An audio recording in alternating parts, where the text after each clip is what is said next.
Welcome, everyone, to Fantasy Foresight, the podcast. We're your hosts and co-founders of fantasyforesight.com, coming to you from the Rambo Fixture Company studios. I'm Ben. And I'm Jay. You ready to get rolling, Jay? You know it. Let's do this. All right, let's go. Welcome back for the final time, everyone. It is Wednesday, August 19th. We've got our guy at FF_encyclopedia back with us. We've got the preview of the quarterbacks and running backs of the NFC North, and hopefully you can hear us because once again, Fantasy Foresight, the podcast, is live. How you doing tonight, Jay? Ben, I am great. You know, we all know it. This episode we are looking forward to, if we ever get to it, because we want to dive in and discuss the NFC North quarterbacks and running backs. It is an intriguing group, a group we are going to disagree on a lot, so I can't wait to dive in, and I'm so glad we're finally to the point where we get to. Before we jumped on this podcast, we were talking about how it's silly season. I didn't realize silly season was going to be audio issues during a live broadcast, but it's also because we're getting, alerts about guys who are doing well in practice or going to get more playing time, and it's soft tissue injury season and injury scare season, and it's all just crazy and it's chaos just like this episode, but I'm here for it and I'm ready to go. Steve, how are you doing tonight, my friend? Very well now, because I think that we're actually going to get to set this ship out to sail. All right. And, so looking forward to that, and let's just get it rocking and rolling, fellas. We got the thumbs up from Ben, so we are good to go. I am glad to be with you. Before we get started, I want to give a quick shout out to Steve, who does some epic work on his blog at fantasyforesight.com under the Foresight Encyclopedia tab. A lot of the info we're going to discuss tonight is in that. His weekly entries go over the play calling trends, the red zone trends of each of the teams we cover for these divisions, and it is top-notch work and just some value added heading into this fantasy football season. Ben, why don't you lay out the episode for our listeners? Real quick, special shout out tonight to Travis, Trey, and Russell for bearing with us and helping us out with all these technical difficulties. We really appreciate you guys. And before we dive in, if this is your first time listening, just know that we are speaking in terms of single QB, full PPR redraft by default. All of our ADP data comes from fantasyfootballcalculator.com according to 12-team full PPR settings. And all of our fantasy finishes, as well as fantasy points per game calculations, are all based on full PPR limited to weeks 1 through 16 according to fantasypros.com. And with that out of the way and the stupid tech problems out of the way, everybody get out of the way and let me talk about my fantasy football, man. First up, in order of ADP, the NFC North. We are going to start off with the quarterbacks, and we are not going to get into it until the 8th round. At the back end of the 8th round, Aaron Rodgers, Green Bay Packers quarterbacks, going as QB 10 at the 8-11, behind Matt Ryan, behind Tom Brady, and in front of Josh Allen and Carson Wentz. He has the 9th ranked strength of schedule for the quarterback position and enjoys the 4th ranked offensive line. His aggregate projection is QB 10, and Total Foresight likes him as QB 8. Over the last 3 seasons, check out his fantasy points per game. He was QB 15 last year, but don't forget who this man is. 2 years ago, he was QB 4 in fantasy points per game, and then 3 years ago he was QB 7, and he has made a career out of being an absolute fantasy stud. He did not miss a start last season, had over 500 passing attempts for 63% accuracy, almost 3,700 yards, over 7 yards per attempt, 24 touchdowns to just 3 interceptions. He added another 200 rushing yards and another touchdown on the ground. He finished as QB 11 overall, but was just 19th in consistency and 24th in foresight consistency. I was encouraged to see, though, that he was 10th in completions and 8th in attempts, 12th in yards, and 11th in touchdowns. And, man, 24 touchdowns and 3 interceptions, that was good enough for first in the NFL in that ratio. However, he was just 25th in completion percentage, just 19th in yards per attempt, and just 16th in touchdowns per attempt. At Next Gen Stats, we got got some supplementary data to that high offensive line ranking. He had the 6th most time to throw. And I know Steve's going to get into the red zone passing situation with Aaron Rodgers last year, but I know he's probably not going to get into the fact that Aaron Rodgers was surprisingly 11th in red zone carries last season. Wow. And he was 2nd in deep ball attempts, 1st in money throws. Jay, I know you love that stat. 7th in accuracy rating. And he also did this with being 3rd in dropped passes. Remember, last year was A-Rod's first year in LaFleur's offense. Thus, I'd expect improvement over A-Rod's 2019 performance in year 2, just based off of increased familiarity. Then you add, hopefully, 16 healthy weeks of Devontae Adams on top of the fact that A-Rod feels like he's probably playing his last year as a Packer, while also clearly feeling disrespected. So I think A-Rod could be out to make an emphatic point this season, and he has the Hall of Fame level talent to turn that into vintage A-Rod fantasy production. But that situation certainly presents some risk as well. So, however, I will say this: if you make me gamble in 2020 on A-Rod or Josh Allen at that price point, I'm going A-Rod all day.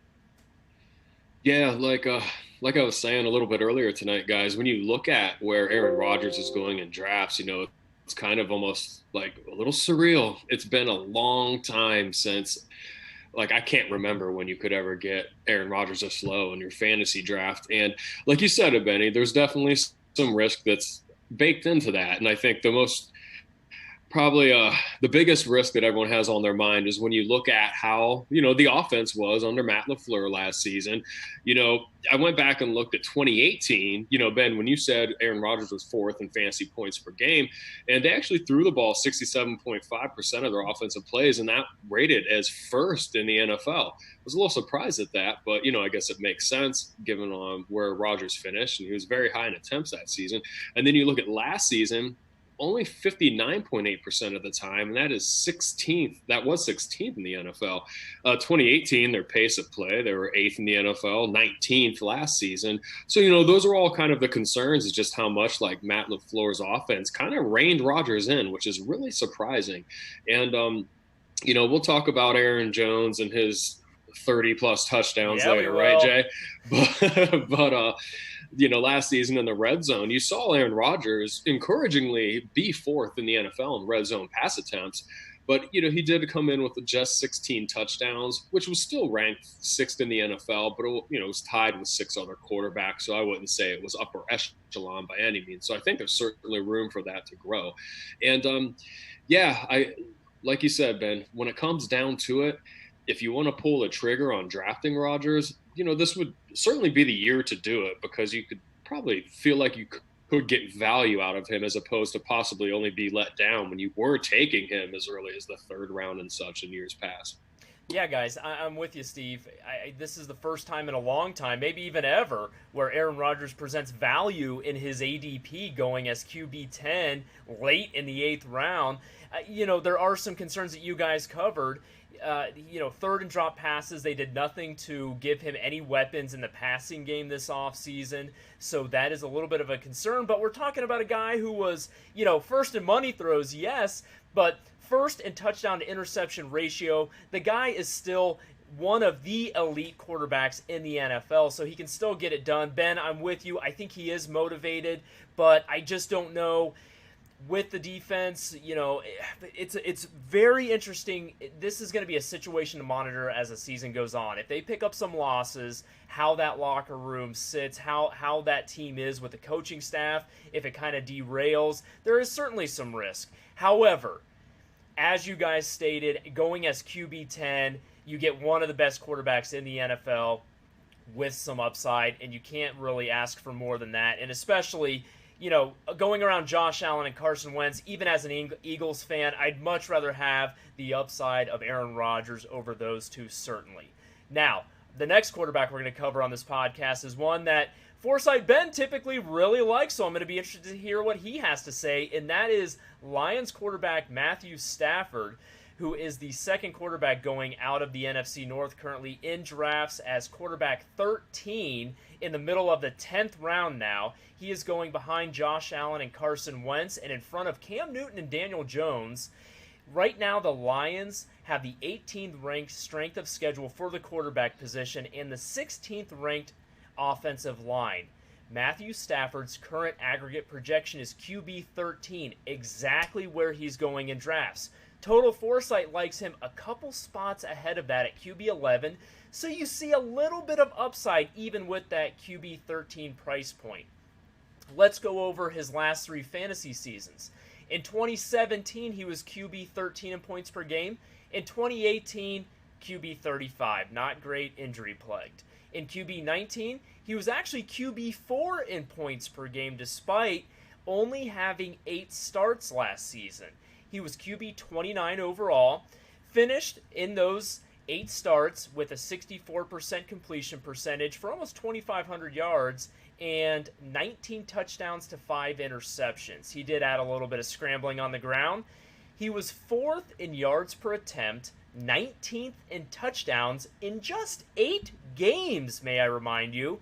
He was also 4th in consistency in those 8 games, 2nd in Foresight consistency, 8th in touchdown to interception ratio, 4th in touchdowns per attempt, and 6th in QB1 percentage. And what we mean by QB1 percentage is only 5 quarterbacks in the NFL finished as a QB1, top 12 at the position, more often than Matthew Stafford did. He was also, according to Next Gen Stats, 6th in passer rating, 5th in completion percentage above expectation, 1st overall in completed air yards, and David, why are we even bringing up this guy? Because people want to discount what Matt Stafford did, and David Blau was still 7th in completed air yards even after Stafford was out, so the volume did not go down. Fair point. Okay, and according to PlayerProfiler.com, Matthew Stafford was 6th in true passer rating, 6th in production premium, 2nd in adjusted yards per attempt, and 5th in fantasy points per dropback. Listen, we called this prior to 2019. We knew Stafford was in for a career year, and we were right. And we don't think it was a fluke, and I don't understand why everyone is so quick to dismiss the full half season of fantasy dominance he turned in last year. I mean, David Blau was 7th in completed air yards after Stafford was out. So it seems the volume will be there regardless, and Stafford is most definitely capable of capitalizing. I'm seeing Stafford consistently hanging around in the 10th, 11th, 12th rounds in mocks. And if you get him that late, then he certainly could be a 2020 league-winning pick. Yeah, fellas. Like you said, where he is going right now in drafts, it's kind of like I feel like he's been around long enough and he's had some disappointing seasons throughout a long career to where people, like you said, just want to kind of discount him. And I don't really think that's the smartest thing to do heading into 2020. Like going back and looking at him, just even from a red zone perspective last season. So he had 40 attempts in the red zone, completed 57.5% of those, 11 touchdowns, no picks. If you want to extrapolate all of that out, we're talking about a guy that would have been up there in attempts, 4th in attempts, 3rd in the NFL with 22 touchdown passes. And those would obviously all be elite, red zone passing numbers. And then you think about the fact, this defense lost all-pro cornerback Darius Slay to the to the Eagles in the offseason. I just want to get your reaction. And while they did try to address that through the draft, it's just not going to be like the same. And we're talking about defense that was already one of the worst in the entire NFL. But the point I'm getting at, and like Ben, you spoke up about David Blau, is the volume's going to be there. I know they drafted Deandre Swift, and Matt Patricia's going to want to run the football, guys. We know he wants to. But that doesn't necessarily mean he's going to be able to with the defense. And I think it is a good thing that Kerryon Johnson and Deandre Swift are both excellent pass catchers out of the backfield. Marvin Jones should be back healthy. They have Kenny Golladay. TJ Hawkinson could take a step. So you have to like the situation. And the situation that I like the most about it is the fact he's, 10th, 11th, 12th rounder in drafts. Exactly. Right. I mean, the guys going behind him are Cam Newton and Daniel Jones. I mean, again, Carson Wentz, steady Eddie. If you get to this point in drafts and you have just done a great job stacking your roster of every other position but quarterback, and Matt Stafford's gone and you want just like the safest option, Carson Wentz is your guy. If you want risky upside, go ahead and take your shot with Josh Allen and see if he can get 10 rushing touchdowns again this year. And better yet, see what he is fantasy-wise if he doesn't get that this year. But if you want league winning upside with a guy who's proven it and a guy who was on pace to do so last year, then look no further than Matt Stafford. And like we said, if it doesn't pan out, it's a 10th, 11th, 12th rounder. It's not going to cost you whatsoever. Moving on to the most boring quarterback in this division, and we still have Mitch Trubisky and Nick Foles to talk about. I'm talking about Minnesota Vikings quarterback Kirk Cousins, currently going as QB 23 at the 1405, probably still a little too early, behind Jimmy G and Drew Lock and in front of Phillip Rivers and Teddy Bridgewater. He's got the 24th ranked quarterback strength of schedule and the 23rd ranked offensive line. His aggregate projection is a snooze-worthy QB 18. Total Foresight likes him a little bit better, a little bit less bad at QB 16. Fantasy points per game. 3 years ago, he's QB 8.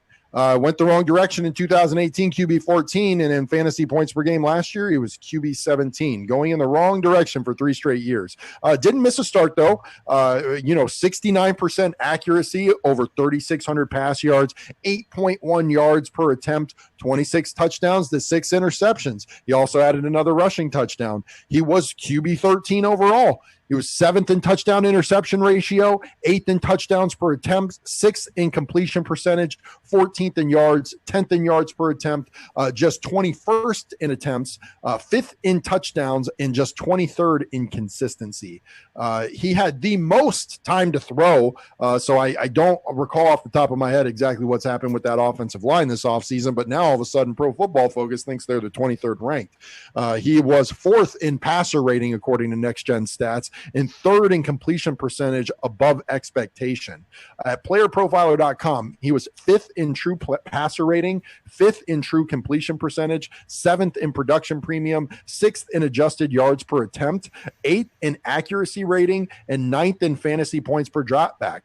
However, Kirk kind of just is who he is at this point in his career. He's a safe, low upside, accurate QB on a run-heavy team with a solid defense, which makes him very streamable plenty of the times, but he's just that. He's a streamer. He is certainly not someone I'm wasting any draft capital on in a single QB format because I just see zero league winning upside here.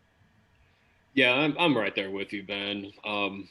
Because you guys have me on here to talk a little bit of red zone numbers, I'll just do it for Kirk real quick. He was highly efficient there last year, guys. I'll give him that, which is what I like about Stefanski's offense. But, he only threw the ball 51 times in the red zone, which is 26th in the NFL, so very low volume. But he threw 16 touchdowns just like Aaron Rodgers did, so highly efficient. But, yeah, the bottom line is you can't trust there to be week-to-week volume at this point in time. Even if the defense takes a step back, it's like how much of a step back will it be? And I don't want to try calling my shot on when I'm going to start Kirk Cousins at this point in time in fantasy football because it could really blow up in your face like it did for plenty of people last season in spots. Well, guys, I feel like I need to tread lightly on Kirk Cousins. I made a little joke on Twitter earlier in the week and got crushed by Vikings Nation about it. So, and the defense was this. I have a little stat for you guys. Let me see if you know this. Do you know where Kirk Cousins ranks on all-time career percentage accuracy? He's probably pretty up there. His accuracy is always outstanding. Like in Scott Fishbowl formats, he's a pretty nice QB option. He is in your typical fantasy formats. 2 all-time in passing accuracy. But here's the argument against that. Do you know who number 3 is? Chad Pennington. So I'm going to throw that stat out the window. That really doesn't mean anything to me. Ben, I think you summarized him up perfectly. He is a hyper-efficient quarterback who is great in certain fantasy football aspects. He's a guy who can get his team to the playoffs, maybe not win that many games in the playoffs. I don't know if he can get the Vikings to the promised land, But I'm with you. I'm just not going to waste draft capital on this guy because, he's got a safe floor like you guys alluded to. You can stream him. And Steve, you nailed that even. And I don't want to predict what weeks I should and should not stream the guy. So let's move on to a couple of quarterbacks now in Chicago. And this is going to be a fun little debate because we've largely agreed so far. So this one's going to get interesting. First up, we have both of these guys are going undrafted. So there is no ADP. We're going to cover Mitchell Trubisky first. The Bears have the second-ranked strength of schedule at the quarterback position. Jay, if you would, after the Foresight aggregate projection and total Foresight rank, why don't you just go through and compare Mitch Trubisky and Nick Foles numbers and just say them all at the same time? Okay, all right, very good. Right now, Mitchell Trubisky's aggregate projection is QB 31. And, the Bears have the 22nd ranked offensive line. And Mitchell Trubisky's total Foresight rank is QB 31. So, let's go in and compare numbers now. You're going to make here. All right. What? The last 3 seasons in points per game, Mitchell Trubisky was QB 33, QB 11, and QB 31. Nick Foles, QB 47, QB 24, and QB 40. Worse. Okay. Last season, Mitch Trubisky missed 1 game. How many did Nick Foles miss? He missed just 4 games. Okay. Worse. All right. Okay. Mitchell Trubisky's completion percentage was 62%. Nick Foles, 65%. That's his one win. Good job, buddy. Mitch threw Didn't 17. you just say something about accuracy not meaning a lot, Jay? Okay. Mitch, listen. Can I get through this? Do you want me to get to my? I'll bring out the nuclear deterrent, man. Keep going. Mitch Trubisky threw 17 touchdowns and 10 picks. Nick Foles, 3 touchdowns to 2 picks, and some other rushing stuff. Blah blah blah. All right. Last season, Mitch finished QB 25. Nick Foles QB 43 overall. Mitch was 13th in attempts. Nick was, I don't know. Let's see. I mean, he played in just 4 games. Right. He had very little attempts.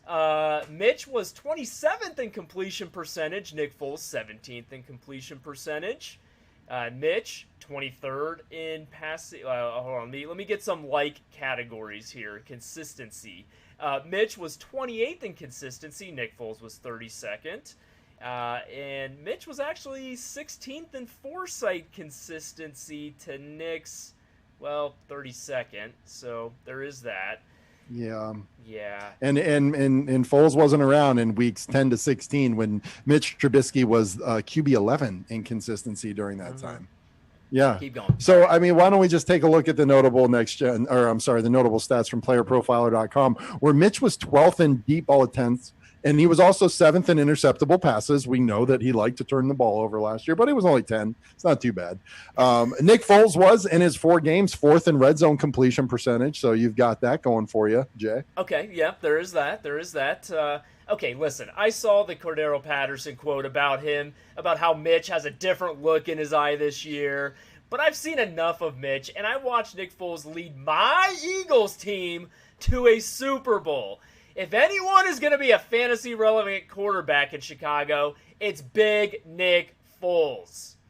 Sure, he missed 8 games with a fractured clavicle in Week 1, but he's a Super Bowl champ and has a real big arm. Well, let me take you back real quick before you dive in, Steve. Last season in Week 1, Mitch played poorly in a tough 3-10 loss. In Week 2, he played a little better, and the Bears got the win. In Week 3, he went 25 of 31, which was 80%, 231 yards, 3 touchdowns, 1 interception, and was QB 12 in Week 3. And in that start, according to Next Gen Stats, he had the 4th most improbable completion on a 36-yard touchdown pass. I'm just getting started. In Week 4, he dislocated his left shoulder and tore his labrum, which he then played through the entire season. Prior to the injury, he appeared to be heading in the right direction. And after a few weeks of adjusting to that injury, he had 4 QB1 performances and another streamable QB14 performance from week 10 on. And listen, Nick missed more games than Mitch and was statistically worse in every category last year except completion percentage and yards per attempt. And when you're talking about completion percentage, it's 62 versus 65, not anything crazy. Foles to me is insurance if Mitch doesn't work out. But my guess is that the Bears' top preference is still that he does. And I think he will. And I think when you look at how he was sneaky good at the end of last season and how everything seemed to be going wrong, I think that the arrow can only go up for them. And if he was already a top 12 quarterback last year, and then in 2018, he was a QB 12 in fantasy points per game, for totally free, you can do worse than taking a dart throw on Mitch Trubisky. Steve, didn't we just talk about how we didn't want to try to predict the decent games or the not putrid games out of Kirk Cousins, and now we're talking about how good Mitch Trubisky is? Did you notice how Patterson said he had a great look in his eyes? He mentioned nothing about his arm. Nothing. Or his accuracy. Yeah, for me, Trubisky is definitely somebody who I think he's rightfully not going drafted. But, you could keep, like we always will with anybody. I mean, if somebody's hot for the first couple of weeks coming out during the season, I'll pay him some mind. So as far as his red zone statistics last season, it's certainly an area of the field he struggled in. Now, I know he was dealing with the shoulder injury, and there was a notable change with him, especially when it came to some of his fantasy floor, because you didn't see him running the ball as much as you did in 2018, and that certainly did help make him more of a viable fantasy option that season. But yeah, you don't really want to run around when you've got a torn labrum. Yeah, and I feel like some of the play calling was definitely in a way that would help protect him. But, he only completed a little over 50% of his red zone passes, 26 in the NFL, and he and Sam Darnold tied for the most interceptions in the red zone last season with 4. So, certainly an area of the field he struggled in, but, we'll see if he can get better. Like you said, Ben, I'm sure all of Bears Nation, if they don't want the guy out yet, who doesn't just want their high capital draft pick to work out at quarterback? Sets you back for years when it doesn't. I'll answer that question for you, Steve. A team that is on the hot seat, a coaching staff and a front office that are on the hot seat, and they need to win football games. And who can win football games between these two? I mean, I believe winning football games and fantasy performance is two different things. Russ just made a great point that Joe Flacco won a Super Bowl. But But if you're a coaching staff and you got to win football games and Nick Foles can lead you to the promised land, maybe they're more willing to yank that chain on Mitch Trubisky sooner in favor of Nick Foles, a guy who is a proven commodity at winning football games. And in a fantasy aspect, if I'm gonna invest anything, even if it's free, why would I waste a roster spot when the guy's leash is gonna be so short? Like you said, you might be able to do worse at a free price point. I feel like you can also do better. So let's move on. Disrespect my boy. You know what? You're saying you picked Mitch Trubisky over Nick Foles? Yes. Oh my God. Because, Jay, when's the last time that Nick Foles was better in fantasy points per game than Mitch Trubisky? I don't care if Nick Foles has 2 broken legs. The guy won a Super Bowl and he's not Mitch Trubisky. That's enough for me. And he's also not fantasy relevant. Yeah, Nick Foles has no fantasy upside. 2 years ago, Mitch Trubisky was a QB1. Back yourself up. Okay, Nick Foles, has he ever been a QB1? You roster him and let's see how you do. I will bet you anything that Mitch Trubisky has a better fantasy season than Nick Foles does. I may take you up on that. I don't know. Yeah, I was going to say, when's the last time that I was wrong in that? Not at least in the last 3 years. Yeah. Okay. Well, here we go, as usual, talking about guys who really aren't all that relevant. But I just wanted to yell after all the technical difficulties, and it's nice to yell at Jay. So now we are going to move on to a much more exciting group within this division, top to bottom, that is, and move on to the running backs. The Minnesota Vikings have the very first. We started with the quarterbacks in the 8th round. We're starting at the 105 with the running backs. Minnesota Vikings running back Dalvin Cook currently going as RB4 at the 105, behind Saquon, behind Alvin Kamara, and in front of CEH and in front of Zeke Elliott, who is going as RB6. That's unacceptable. Anyways, the strength of schedule for the running backs in Minnesota is 21st ranked, not very good. O-line, 23rd ranked, not very good. The aggregate projection and total Foresight rank are very good for him, like him right in line with his ADP at RB4. And look, from a fantasy points per game perspective, nobody has any qualms about Dalvin Cook and his talent, his capability, and his upside. Starting in 2017, he was RB10 in fantasy points per game. In 2018, he was RB17 in fantasy points per game. And last year, in the most games he's ever been able to put together, he was RB2 in fantasy points per game. He did play 14 of 15 fantasy games from weeks 1 through 16, had 250 attempts for over 1,100 yards, 13 rushing touchdowns at an average of 4.5 yards per carry, added 53 catches on 63 targets for over 500 receiving yards. Didn't get in the end zone through the air, but had almost a 10-yard per reception average. He was RB3 overall, second in consistency, 11th in consistency weeks 10 to 16, 13th in Foresight consistency, third in percentage of top 6 weeks, second in percentage of RB1 weeks, first in percentage of RB2 weeks, 8th in rush attempts, 8th in rush yards, 6th in runs greater than 20 yards, 3rd in touchdowns, 9th in running back receptions, 12th in running back targets, and 5th in running back receiving yards.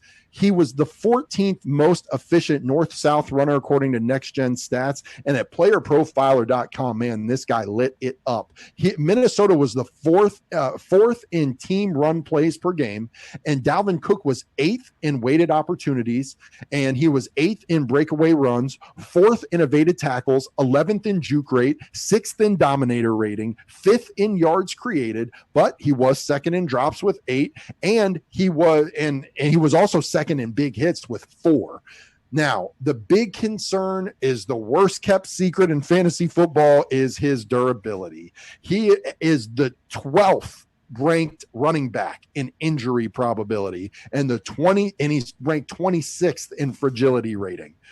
Just today, I got a good old sleeper notification that Dalvin and the Vikings have broken off contract talks. Thus, Dalvin will have to prove to the league, to the Vikings, to everyone that he can be consistently durable and available this year before he gets paid. And if he can, then we saw last year what his ceiling can be. But at the 105, that's an extremely risky proposition and one that I'm honestly not willing to take at that point unless he falls to like the 112, 201 turn. Yeah, like you said, Ben, when you're going through all those metrics, I mean, Dalvin Cook is sensational when he's healthy and on the field. He truly has been. His red zone numbers were pretty incredible last season, too. I mean, we saw him score 12 times in the red zone, which ranked 3rd in the NFL. And he also got 15 goal line touches and turned that into 9 scores from the goal line, which tied for 1st in the NFL. And we're talking about a team in the Vikings that led the entire NFL with 90 red zone attempts as a team, which is pretty outstanding. I mean, even rookies Alexander Madison and Mike Boone combined for 38 red zone attempts. So Cook's numbers, if he was on the field for the entire season, they could have been even higher than they already were. And that's the whole thing when it comes to Dalvin Cook. Why we can't put him in the same tier as guys like CMC, Saquon, I think Zeke, even though he's going an ADP after You're him. right, Zeke.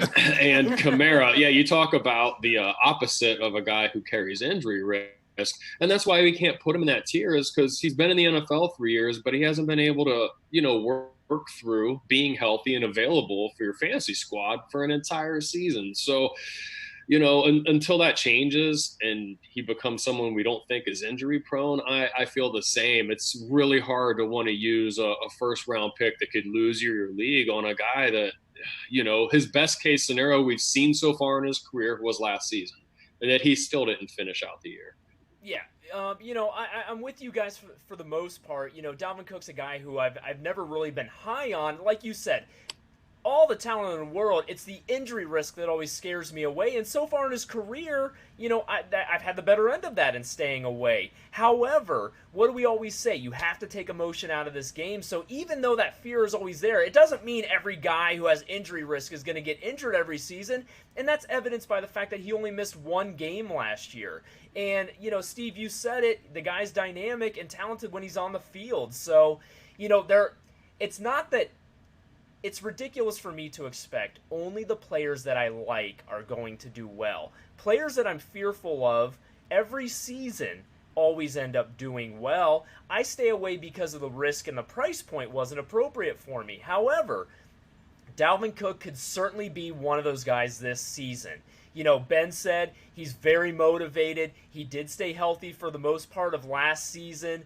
And he is a dynamic runner in a run-heavy offense. So those are all things to like, So I'm in on Dalvin Cook this year. I'm okay buying in on him, just not at the RB4 overall price point.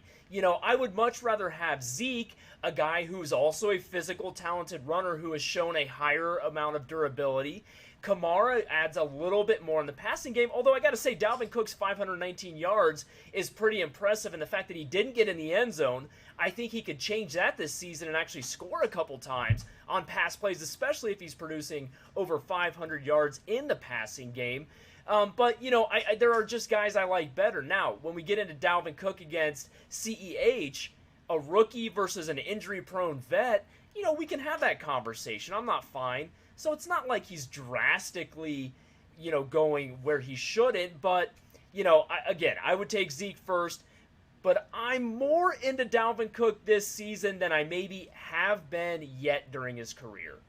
Like you said, Jay, we're all in on the talent. It's just a matter of calibrating that injury risk with the ADP price, or where you're willing to pull that trigger. Yep. And for me, I have identified that point as the 112-201, and interacting with our guy Russ over here on social media, he said, why not draft him and then try and flip him after a couple of weeks? Well, the answer to that is, you're putting a lot of pressure on yourself to be able to find that trade partner. If he, it depends on a lot of different things. But if you do get to a point where you feel like, okay, based on my options on the board, I have to go this direction, then he's absolutely right. I would try after just one good game to put him in a package and move him. I mean, that's certainly a great thought by Russ, but let me ask you this question. Who is it that you're trying to flip Dalvin Cook for? And why not just? Then why wouldn't you just take him? Why wouldn't you just draft that person? Okay. Well, I mean, but if to be on the flip side, Sure. The scenario where that would play in is, let's say there was a running back you wanted that was taken right in front of you, and maybe he has a slow week one, and Dalvin has a nice week one, but you feel much better about that season long outlook, and then maybe you try to make a package for Excellent that. Point. But again, I prefer to stay away. Listen, I got to stop this. We got to move on to Mr. Touchdown, Aaron Jones. Should I call him Mr.? He's going to be the first one in the 20 club, baby, this season. All right, Aaron Jones is the next running back being drafted out of the NFC North as RB14, 10 spots behind Dalvin Cook. He is going behind Nick Chubb, behind Austin Eckler, in front of James Conner and Lev Bell. Right now, the Packers have the 28th ranked strength of schedule for the running back position. And that's because they play the Bears twice a year, and they don't get to play the Packers' porous run defense twice a year because he's on the Packers. But they do have the 4th ranked offensive line. Now, Aaron Jones, his aggregate projection is RB11, 3 spots ahead of his price. Total Foresight likes him as RB10, 4 spots ahead of his price.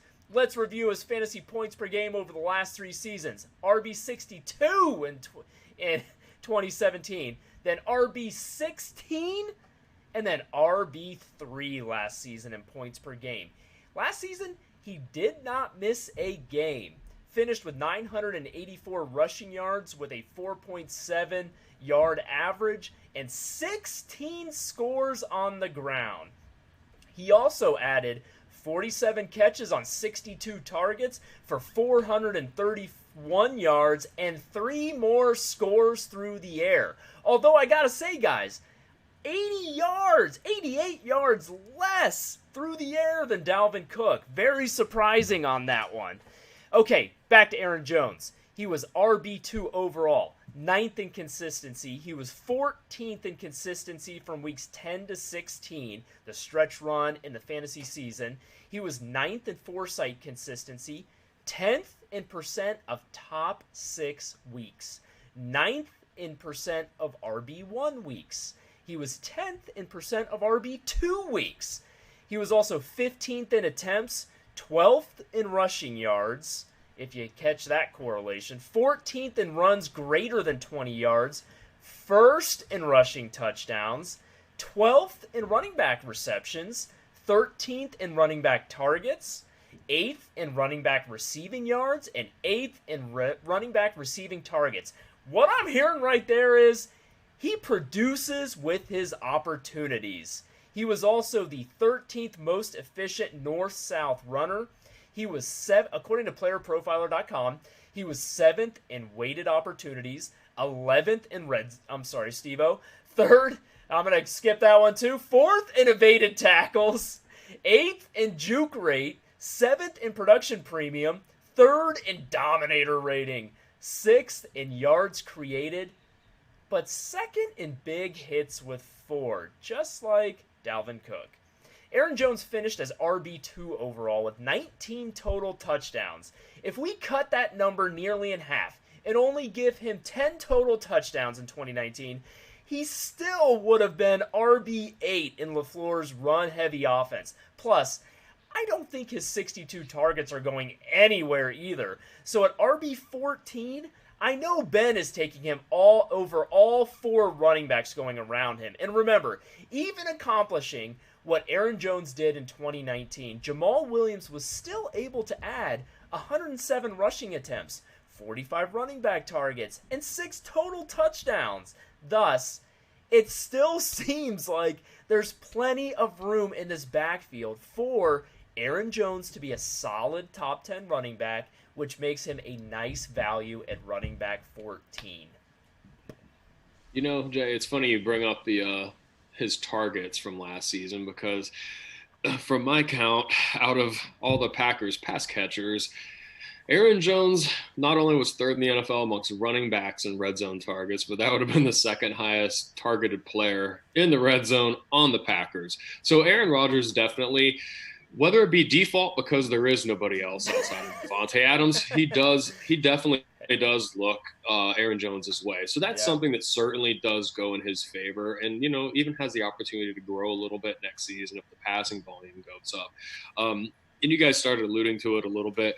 This is a guy that he certainly was dominant in the red zone. I mean, he had 33 red zone carries, but punched in 14 of those for scores, which did lead the entire NFL, seeing as to how he scored 1,000 touchdowns, right, Jay? I mean, that's right. It seems like he would have led the league. God, and when he gets 5,000 this year, it's just going to be crazy. Yeah, absolutely, right? So there's certainly a lot of things to like about Aaron Jones, given what he did last season, given, how we expect the offense to look next season. And, of course, I'm not as personally put off by A.J. Dillon being there as some folks are. But, it's just head-scratching that they bring in a running back who kind of projects more as a goal-line running back when they have a guy who was dominant on the goal line when he touched the ball there. It's just another Green Bay Packers head scratcher, to be honest. So I really wish that just wasn't even in the equation, because then I'd probably be really high. And that's why you have a guy that finished as RB2 last year that isn't going anywhere close to that price point in drafts. And that's where you can get some value out of him. Yeah, you make a good point, Steve. It's like you've got a great quarterback, but let's use a first-round pick on a quarterback, and you've got a great goal line running back, but then let's use a second-round pick on a goal line running back. Like, do you not like the Aarons? Do you have something against the guys named Aaron? I don't know what the problem is, Green Bay, but you could have helped your chances at getting past the NFC Championship game a whole lot more if you would have properly allocated those first and second round resources. So when you lose A-Rod last year or next year and maybe Aaron Jones and you suck, Don't look at anybody else but in the mirror. Aaron Jones is somebody that you and I, Jay, bet about his touchdown numbers specifically. And that's why we put our heads together for this podcast. Between that expected regression and the emergence in bringing in AJ Dillon, that is exactly why we wanted to illustrate where he would have been had we taken his touchdowns and cut them in half. He still would have been RB8 instead of RB2, which compared to an RB14 price tag is outstanding. So I think, I've heard other people make the point that it's not necessarily anything besides the touchdowns. I don't think any production is coming off of Aaron Jones' plate as much as it would be coming off of Jamal Williams when you're going to talk about starting to involve A.J. Dillon. You know what, and I'll tell you what, guys, in all honesty, I like having fun with Aaron Jones, and in our league of record, I kind of backed into being an Aaron Jones guy. I didn't really intend on it being that way, but it just seemed to work out. So, like I said, I had fun with it. For some reason, Aaron Jones just doesn't excite me very much. Now, he was very prolific last year, but, being second in big hits, there were a number of shots that he took, and just his style of running, I could see him missing a game or two. I think completing a season completely healthy is maybe more of an anomaly than what he did last season. So I would expect him to maybe miss a game or two this year. That wouldn't surprise me at all. Well, Ben, like you said, maybe you have a little bit of touchdown regression, and maybe he finishes in, a back-end RB1. That wouldn't surprise me whatsoever. In fact, I would expect it. However, he's going as RB14, and right now, Nick Chubb is being in concussion protocol already in the preseason. I mean, I'm a big Nick Chubb guy. That's got me worried a little bit about what that'll mean for the regular season. And like you said in the notes, Ben, I would take this guy probably over all four guys going around him right now, and I really wouldn't think twice about it. He's on a great team with very limited passing weapons and a run-heavy offense. What more do you want? So, absolutely. Yeah, moving on to second-year running back in this division, you've got Chicago Bears running back David Montgomery. He's currently going as RB23 at the 405 behind Melvin Gordon and Jonathan Taylor and in front of Devin Singletary and Mark Ingram. The running backs in Chicago have the 19th ranked running back strength of schedule, and they also have the 22nd ranked offensive line. The aggregate projection for D-Mont this year is RB27, and Total Foresight likes him as RB41. Ouch. In his rookie season in 2019, he finished as RB24 in fantasy points per game, did not miss a game, was only able to muster 3.5 yards per carry on 219 attempts for 776 yards and 5 rushing touchdowns. He added a Derrick Henry-like passing volume of just 25 receptions on 35 targets. That's more than Derrick Henry. I apologize. For 185 receiving yards and 1 receiving touchdown at an average of 7.4 yards per reception. Now, he was RB25 overall, but just 38th in consistency and Foresight consistency that measures a guy's trend throughout the season. Now, from a volume standpoint, it was all there. He was 14th in rush attempts and 19th in rush yards, despite the bad yards per carry average. He was just a nice volume play. And at nextgenstats.com, you see that despite the small yards per carry, he's a very efficient north-south runner, measuring as 6th in that category. Now, he was, and then when you look at playerprofiler.com, he was also 13th in both evaded tackles and juke rate, and he was 17th in yards created and suffered from being just 57th in run block efficiency. Not the man's fault. Listen, he still has 0 threat to his overall workload and 0 threat to his goal line workload. And there is no way this offense is as aimless and ineffective and inefficient as it was last year. And in that environment, rookie running back David Montgomery was still able to convert that into RB25 overall. Thus, at ADP running back 23, I feel like you're truly getting him at his floor. I've consistently seen him drop to the 5th and 6th round in mock drafts. So if you can get him there as like your flex after you've drafted 4 or 5 other running backs and wide receivers, then I love that value all day.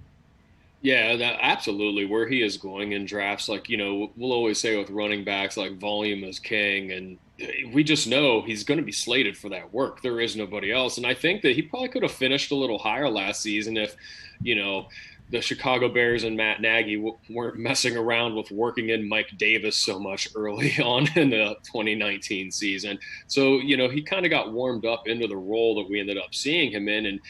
And yeah, you alluded to it where, this is a guy that, eighth in red zone, or sorry, eighth in goal line carries. And he just basically had all of that work, right? So in Chicago, he is the only guy that got any significant amount of red zone touches, any significant amount of goal line work. And while I know he's not going to rack up a lot of targets because Tariq Cohen is there, I think we'd all acknowledge that he will handle the vast majority of that rushing workload. And it's a team that I think they're going to have no option but to try to run the football, given how that whole offense looks and the weapons that are part of that offense. And sorry to say it, but the quarterback play. So, and I don't know if you guys had seen, but I thought this was interesting.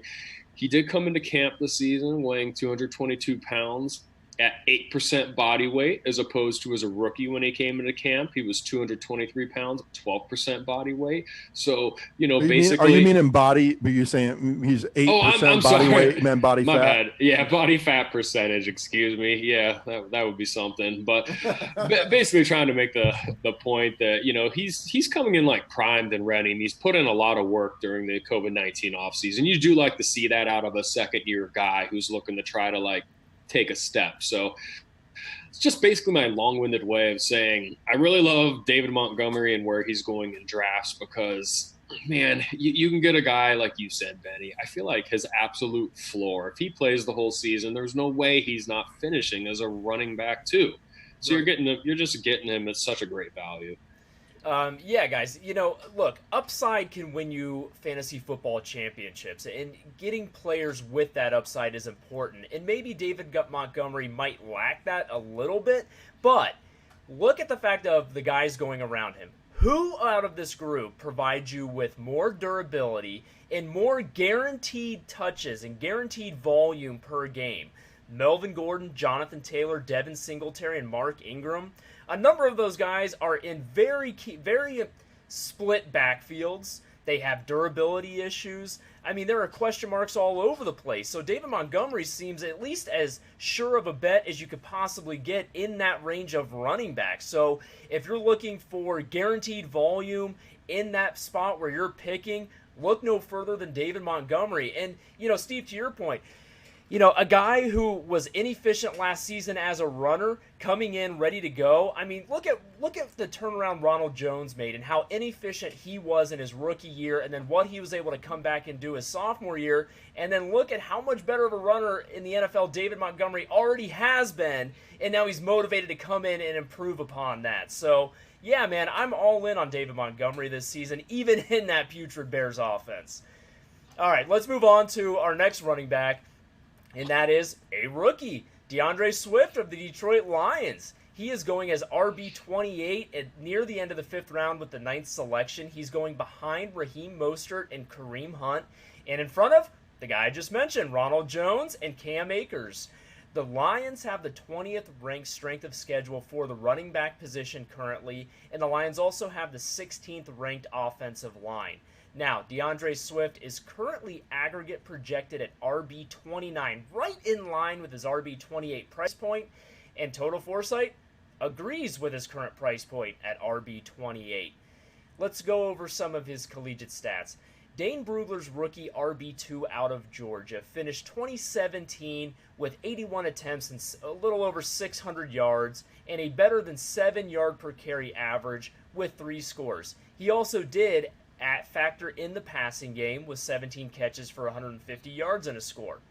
In 2018, he ran for double the volume, 163 attempts for over 1,000 yards, a 6.4 yard per carry average, and 10 touchdowns. He also doubled his catching volume to 32 catches for 297 yards and 3 scores. And then last year in 2019, he improved upon his volume once again. he finished with 196 carries for over 1,200 yards, a 6.2 yards per carry average, and 7 scores. He also tacked on 24 catches for 216 yards and a 9-yard per catch average and another score. Overall, he averaged in college 6.6 yards per carry and 9.1 yards per reception.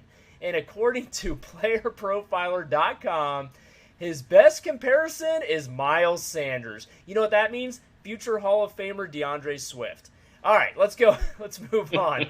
He was first-team All-SEC as a senior, and per Dane Brugler, quote, a 2-year starter at Georgia, Swift was the feature back in former offensive coordinator James Coley's pro-style spread. He played a key role in 3 straight SEC Eastern Division titles for the Bulldogs and finished his career number 1 in school history with 6.56 yards per carry, just ahead of Todd Gurley's 6.44. Overall, Swift has the uncanny ability to make defenders miss and runs with the instinctive ability to quickly survey and create positive yardage, projecting as a feature back in the NFL if he stays healthy, end quote. He had nagging injuries throughout college and only received 20-plus carries in 43 career games, so I'm not sure he can carry the load in the NFL or not. However, am I reading these, or were you going to add these on, Ben? Yes, sir. All right, go for it. Okay. No, sorry. No, go ahead, Steve. All right, Steve, I'll throw it to you.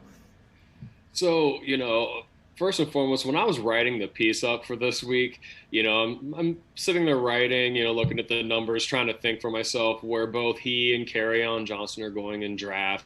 Like if I were to have to draft one of the two, who would that be?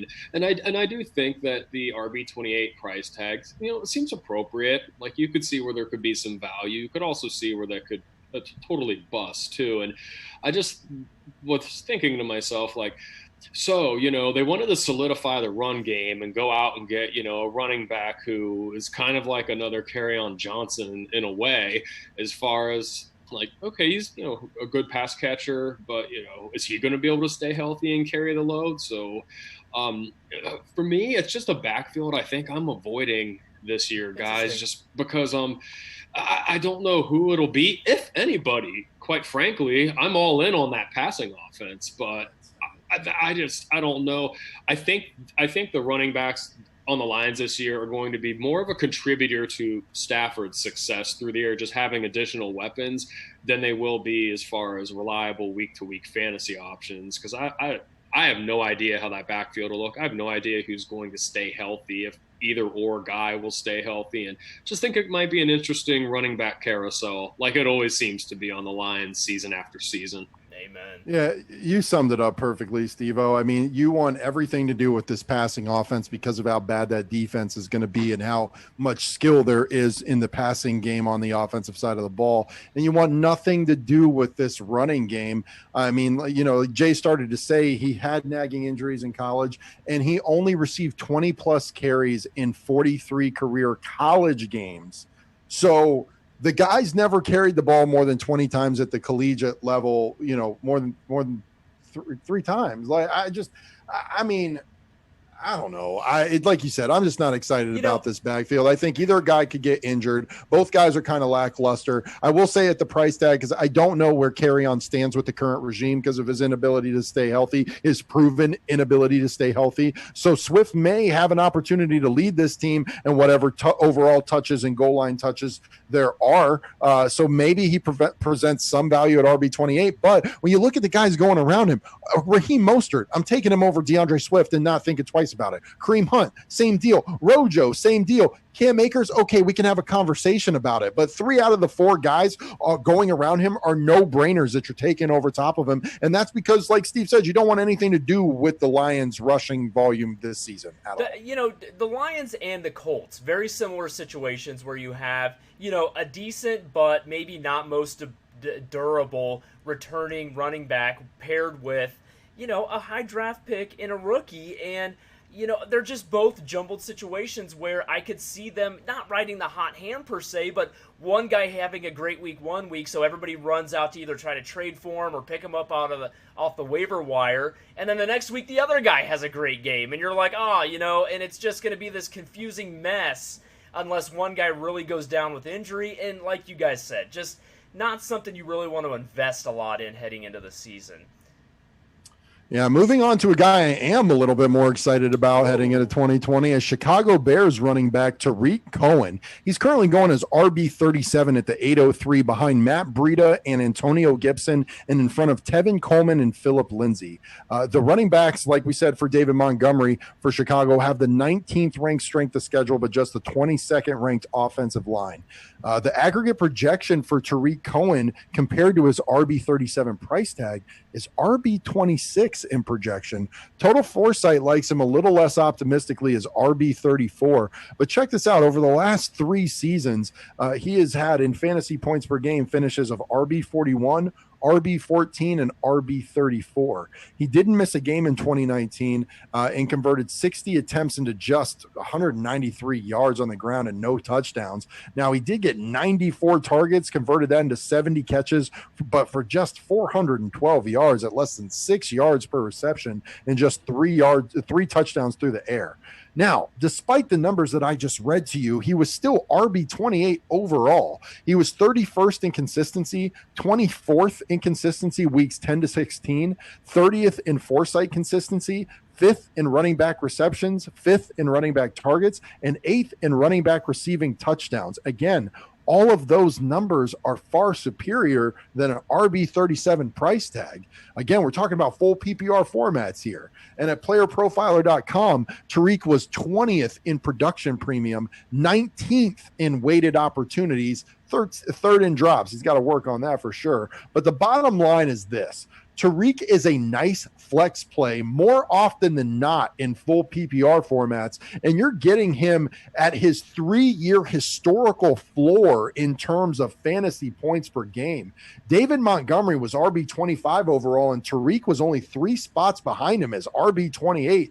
Whether it's a new and improved version of Mitch or Nick Foles that wins the job, this offense will be more efficient in 2020 than they were last year because they were that bad last year that there's no way they can continue to be that bad again this year. So thus at RB37, I really like Cohen's value this year, especially if, like in the mocks that I've been seeing him, he falls into the 9th, 10th, 11th or beyond. Yeah, no, for sure, man. I think where he's going right now in drafts is like, coming off of that sweet 2018 season where he did finish as like a low-end RB1 in full PPR formats. People got disappointed by what he did last year, and it's just an overreaction to where, they think bad offense. He had a bad year as far as his efficiency goes and everything, to where he's just not being respected the way that he should. And, I suspect he's going to bounce back. It can't be, like you said, can't be as bad as it was last year. And that's going to make him a nice value. And just to throw in, they're trying to find anything red zone goal line relevant on Tariq Cohen from a rushing standpoint doesn't really exist. But, when you're looking at the pass catchers last season for the Chicago Bears, only A-Rob and Anthony Miller, A-Rob, Allen Robinson, as we've nicknamed him, A-Rob, and Anthony Miller have got more red zone targets than Tariq Cohen, who had 9, and Cohen actually had 3 touchdowns, which was one more than Anthony Miller. So just want to throw that in there. Well, I may surprise you guys with this because I've been a Tariq guy during his career, but I'm really out on him right now after watching the Bears offense and his usage last season. And I'm always a Tariq Cohen owner. It was very frustrating, because of the propensity to use David Montgomery in the backfield. They would split Tariq out a lot. They moved him all over the field. It's fine if you want to have a dynamic player be gimmicky in an offense, say, like Kansas City. I can talk and listen to that. But in Chicago, the drops were an issue. The inconsistency about where he was being used on the field was frustrating. And his role just, he was on the field a fair amount, but, that wide receiving core is getting healthy, and I'm just fearful that he's not going to be as consistent of a player as I need him to be, regardless of his price point. I think I hear the pendulum swinging a little bit too far for you, man. Like, I get the disappointment. It was. I don't remember, Steve, in your elephant memory, do you remember where Tariq was being drafted about last season going into the year? Because it was nowhere near RB37. It was far higher than that. You're right. No, I thought he was somewhere in the he was in the RB2 range, just in the low end ones, fourth or fifth round. But we're talking 12-team PPR, and last year I had him in our league of record, and he was barely a rosterable guy. I mean, the only time he did damage was when Mitch was forced to check down and literally had no other option to go with the ball, and even then he still didn't always go to Tariq. He would have flashes where he'd get the ball in one drive, and then the next drive he wouldn't even be on the field. So, again, it's a consistency thing with me and his usage and in the offense, and right now, you guys think there's no way that Bears offense can be any worse. I'm not so sure, man. I'm not so sure it's going to be that much better. I'm not buying in. That's okay. But I mean, as far as the guys going around him, Antonio Gibson, now that Darius Geis is no longer a member of that backfield, that's definitely a nice upside play there. Other than that, you're really just looking at Philip Lindsay. Right. In that group, yes. In that group, yes. Tariq is still better. Right. So, and I mean, it's all about what you need at that point. Right. Like, let's say you've taken a little bit of some risky dart throws specifically at your running back position, then maybe at this point, it's nice to go a little bit more, solid floor type when you're talking about PPR format and a guy that saw 94 targets last season. So, it all depends on what you need. I think Tariq Cohen is more of the RB14 in fantasy points per game guy than he is the RB that he was in 2018, than he is the RB34 fantasy points per game that he was in 2019. So I would like to think that this offense finds a way to get out of its way enough to not be historically bad. And as long as they are just not terrible, then that's going to equate to a nice influx in both David Montgomery and Tariq Cohen's fantasy production. You can buy into David Montgomery, but you can't buy into Tariq Cohen. They were pretty much the same. Yeah, it's easy to hand the ball off. Okay. And he doesn't get enough volume. All right, listen, not everybody can take a step forward every season. There have to be bad teams. Are you really willing to bank that on that pendulum, the Bears are going to be one of the teams that step forward? We talk about how bad the Bears were last year. They went 8-8. They're so bad they went 8-8. That's because their defense. Oh my God! I'm just like you said, they couldn't get out of their own way with play calling. Play calling was just as much of a problem as anything else. So you like to think that in an off season you do a lot of self-evaluation. Matt Nagy's job's on the line. Mitch Trubisky's job's on the line. I like to think that athletes of this caliber play pretty well when their backs are up against the wall. So it's make or break. If they fail, they're gone, and we won't be having to talk about them anymore. Oh, but I'll be bringing it back up. Oh, I'm sure you will. And we'll have the reviews for you to do all of that. But I just think that it's, as bad as it was last year, David Montgomery and Tariq Cohen were both back in RB2 types. So, with it just being just a little less bad, they can be very, very relevant. That's what it comes down to. I'd much rather bank on the guy who's guaranteed volume. In that group is who? No. I just meant between David Montgomery and Tariq Cohen in that offense. All right, let's move on. We're going to get into some more RB2s and backups here. And the next one we have coming off the board is in Minnesota, and that's Alexander Madison. He is being drafted as RB41 at the end of the 8th round. He is going behind Philip Lindsay and Latavius Murray and in front of Kerryon Johnson and Zach Moss. Right now, let's see, we covered this earlier, but the Vikings have, as a reminder, the 21st ranked strength of schedule at the running back position and the 23rd ranked offensive line. His aggregate projection is RB51, and Alexander Madison's total Foresight rank is RB65, both a little bit behind his RB41 price tag. Points per game last season, he finished in as RB64, right in line with his projections, not in line with his price. He did miss 2 games, finished the season with 100 attempts for 462 yards, with a respectable 4.6 yards per carry average, and did get in the end zone once. He also got involved in the passing game with 10 catches on 12 targets for 82 yards. Now, overall, he was RB 59, much more in line with his projections. He was 45th in Foresight consistency, 18th, though, in runs greater than 20 yards, and he was 26th in yards per attempt. According to PlayerProfiler.com, he was 18th in true yards per carry, 18th in breakaway runs, 2nd overall in breakaway run rate, and 26th in juke rate. It's pretty simple with Madison. Dalvin Cook has missed 19 games over the past 3 seasons and has one of the highest injury probability ratings of all running backs, and Madison was 2nd in breakaway run rate. Thus, Madison is right there with Latavius Murray and Tony Pollard as the most coveted cuffs in fantasy. On top of that, the guy in front of Madison, Dalvin Cook, is undoubtedly the least durable back compared to Kamara and Zeke. So yeah, I love Madison value here, and that's the reason why he's going as RB 41 in comparison to his projections. Yeah, fellas, it's really interesting. When it comes to Madison, I'm probably a little lower on him than most, just through looking at some of the numbers and research. Because when I think about it, I'm pretty sure last season when Cook did go down with an injury, Madison was also injured.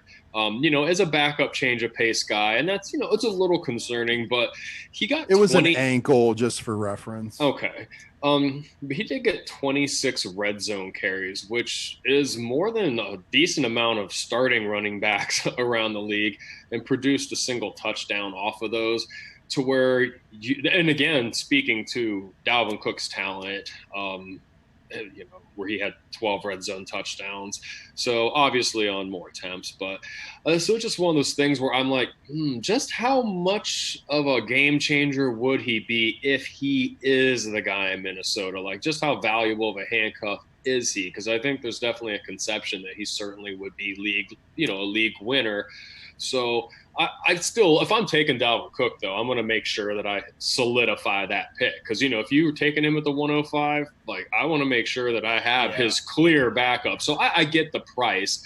I just hear about people, reaching to get him if they aren't the Cook owner. And I just know that that's just not going to be me in any scenario this year.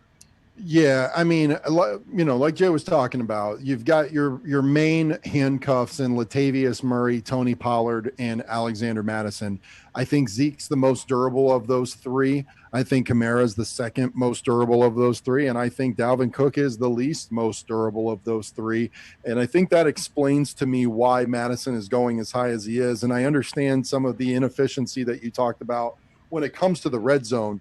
But, I can attribute his lack of kind of wowing and taking over once Dalvin was hurt to an ankle sprain. I mean, it's hard for a running back to really differentiate himself with an ankle sprain. So I don't know. I'm not going to go out of my way to reach for him, just like you said, Steven. Guy in the 8th round, I still think I'm going in a different direction. You're looking at prime, like some nice bench or like flex type wide receivers at that point. Maybe looking at scraping the tight end or quarterback position for the first time in your draft or something. Definitely, running back is not the ideal position of choice at this point in your draft. But if you're going to go the cuff route, I kind of think.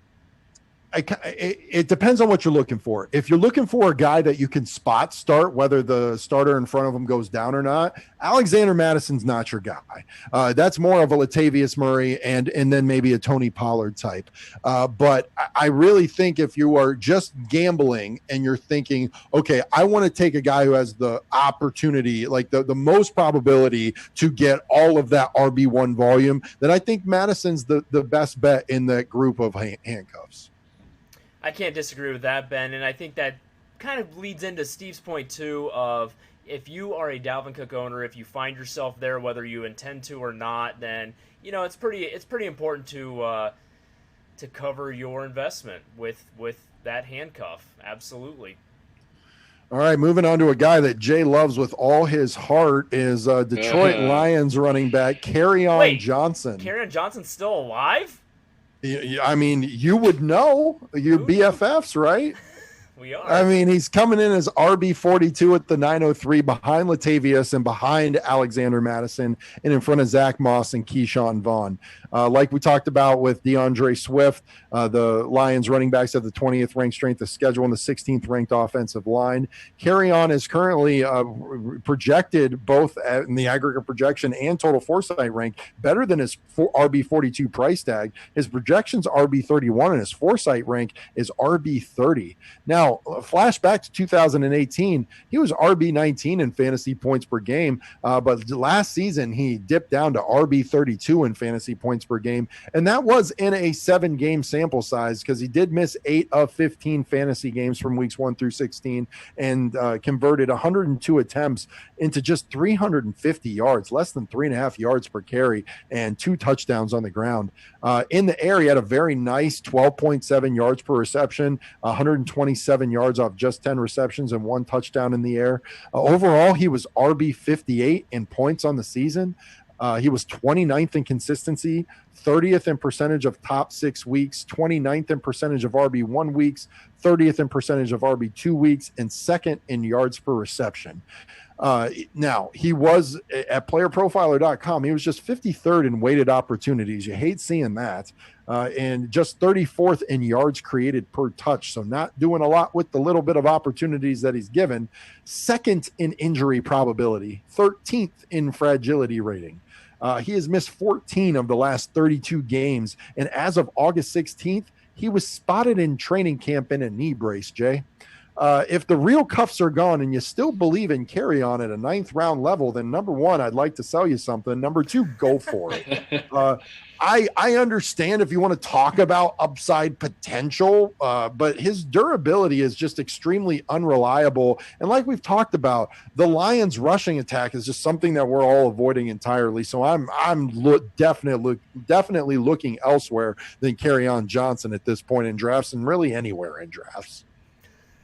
Yep. I mean, you pretty much said it, Benny, and you alluded to it earlier when we did talk about Deandre Swift. Is the Lions lost enough faith in Kerryon Johnson to use 2nd-round draft capital to bring in another running back that even has some of his own durability questions and on his own. So yeah, I will continue to just look elsewhere unless he falls to maybe not even my last pick, to be honest.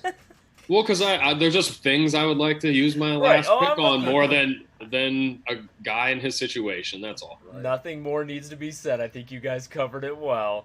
All right, let's move on to our final player in tonight's episode and our final running back, and that is A.J. Dillon, a guy we touched on earlier a little bit, of the Green Bay Packers. A.J. Dillon is being drafted as RB 54 in the 11th round behind Damian Harris, Justin Jackson, and in front of LaShawn McCoy and DeAndre Washington. As I had mentioned earlier, the Packers have the 28th ranked strength of schedule for the running back position, but the 4th ranked offensive line. A.J. Dillon's aggregate projection is RB 57, and Total Foresight has him ranked right where he's going in drafts at RB 54. He was Dane Brugler's rookie RB12 out of Boston College. Now, we read some statistics earlier about Deandre Swift's college career. Let me tell you about A.J. Dillon's college career. In 2017, he finished with 1,589 yards on 300 carries and 14 touchdowns. In 2018, he finished with over 1,100 yards on 227 carries in 3 fewer games. In 2019, he finished with, again, over almost 1,700 yards, 1,685 yards, with, again, over 300 carries, finishing with 318 carries, 14 touchdowns. He did also add 13 catches for 195 yards and another score. He finished his college career with a 5.2 yards per carry average on 845 carries in 3 seasons. His best comparable, according to playerprofiler.com, is Steven Jackson. You gotta like that. Classic fantasy football player. And some additional notes. As a senior, he was first team All-ACC and led the ACC in rushing. And per Brugler, quote, he led the ACC in rushing as a junior and needed only 31 games to become the program's all-time leading rusher in yards and touchdowns, finishing his career 4th in the ACC in rushing yards. Built like a brick house, Dillon has some freaky elements to his game with his combination of size, strength, and straight-line speed, allowing him to run physical through contact. Overall, Dillon's inconsistent pad level, creativity, and third down skills are concerns, but he is an athletic workhorse and sure to finish to the ground, projecting as a one-cut NFL power back. Close quote. So yeah, like we talked about earlier, guys, Hold we on, know Steve. that. Did I just read a description about Mike Allstott? Oh, snap! or Brandon Jacobs. Oh, some blast from the past there, guys. We mentioned it earlier. There's definitely going to be some volume on the ground for this guy in some way, shape, or form. And like we said, that we don't think will have a direct impact on total touches and volume necessarily from Aaron Jones, but probably more from Jamal Williams. So, I certainly wouldn't be surprised if they use a second-round pick. So, I wouldn't be surprised if they do get him the ball around the goal. And I think overall, his addition to the team might be more of, I think Aaron Jones's contract's up after this year, and he's probably going to want a lot of money, and he's going to walk in 2021. And they just want to have someone else in the pipeline that they're going to be able to tap into. So I don't think he's for me as far as drafting him, because of the 11-10, without like a major injury, I don't know where you could plug him in. So, interested to hear what you guys think as far as the other running backs going around there. I mean, Deandre Washington's kind of interesting just because of that situation in Kansas City. But, I guess I don't mind it when I do look at Damian Harris, Justin Jackson, and LaShawn McCoy. Yeah, I mean, first from a Packers standpoint, clearly they were just a goal line running back from the Super Bowl last year. I know. But I mean, AJ Dillon is going to be, if nothing else, he is going to be a beast of a goal line back in 2020. Aaron Jones did a fine job of that last year, but apparently they want to reassign and reallocate that work to AJ Dillon. And that, that's fine.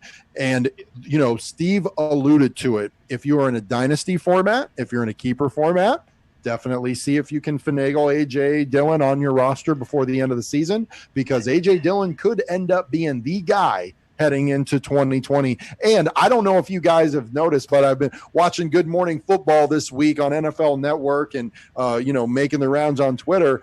I don't know if you guys have seen that picture going around, but your boy, Saquon Barkley, all of a sudden doesn't have the most beastly legs in the NFL anymore. Uh-oh. It looks like the crown has been shifted to this guy, AJ Dillon. I don't know if you guys have seen that picture, but he is standing at a rest on the sideline, and his calves and his quads and his hammies look bigger than Saquon mid-run when everything's flexed out. Man.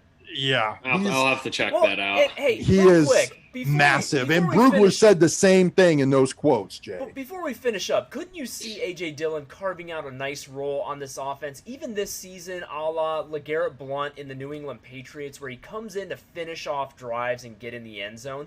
And if that's the case, I mean, that's some standalone value if he comes in and is the finisher. And it's going to be extremely frustrating for Aaron Jones owners for him to do all the bulk of the work getting down there and then have him come in and just finish it off with powerful runs. Last year, total touchdowns between Jamal Williams and Aaron Jones, there was 25, man. So there's still room. Right. Yeah. There's still room. And Jamal Williams, he's the odd man out now. Yeah. So all the passing volume and all the volume that went his way, that's going to Aaron Jones. And now all of the goal line and short yardage situation that Aaron Jones dominated is all going to A.J. Dillon. So now that there is a definitively like a two-man backfield here and a guy in A.J. Dillon with way more goal line upside than Jamal Williams, who still had 6 touchdowns in his own right. Yeah. I mean, you could see Aaron Jones going from 19 total touchdowns to maybe 15 and AJ Dillon having around 10. I mean, or you could see some of those redistributed to A-Rod, but who's he throwing to? Right. So we'll see, but it's going to be interesting. And Steve wanted to know what we thought about guys going around him. I've talked about Justin Jackson. I'm not that excited about him. Yeah. Damian Harris, there's been some buzz about how he might be getting more looks and things of that nature, but they also just signed Lamar Miller and James Sweetfeet White's still the most talented running back on that team. And Rex Burkhead, when he's healthy, likes to throw a monkey wrench into things as well. Shady McCoy has already come out and said he is there to be a mentor, and he didn't say it, but he's there to chase a ring. Deandre Washington, I agree with you, Steve, probably the most interesting guy on this list, because if CEH doesn't pan out, if something happens to CEH, DeAndre Washington is a very capable back. And if you insert him as the guy in that offense, all of a sudden you want to talk about league winning value. Sounds crazy. That could be DeAndre Washington. Beyond that, I would probably take A.J. Dillon above the rest, Steve, to answer your question. All right. Yeah, no, I think I'm on the same page as you. And a little sneak peek into the life of Basement Steve. I brought my MacBook down here at like 60-something% almost 3 hours ago, thinking I don't need my charger. I'm at 1%. So beautiful. At any moment, we're gonna lose Steve. If I vanish, say goodbye to Basement Steve. Till next time. I love Basement Steve. That's awesome. It was one heck of an episode. We all know it was quite a process getting started with some tech issues, but guys, we went through it. We uncovered some gems. We had some good battles. It was a great episode. Really enjoyed it. Before we wrap up, I just want to remind listeners, if you're still with us, be sure to go to fantasyforesight.com. Check out Steve's excellent blog work where he goes over red zone trends, play calling trends from all the teams that we are previewing heading into the 2020 season.